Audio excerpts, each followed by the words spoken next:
MMF će tek razmotriti povećanje plata u javnom sektoru i penzija u Srbiji, odnosno da li to može da se uklopi u okvire za sledeću godinu, izjavio šef delegacije MMF-a James Roof, dodavši da će se o tome razgovarati u novembru. Povećanja penzija će biti, neće biti preveliko, ali će ga penzioneri osetiti, rekao premijer Aleksandar Vučić, navodeći da ekonomija raste. Češki premijer Bohuslav Sobotka izjavio da Prag podržava članstvo Srbije u Evropskoj uniji i da Srbija zaslužuje da već ove godine budu otvorena prva poglavlja u pregovorima.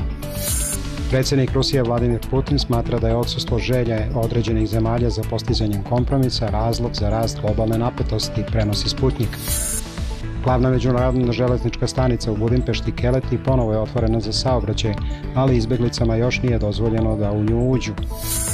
Oko 1500 izbeglica danas čeka na severnoj granici Grčke na ulazak u Makedoniju.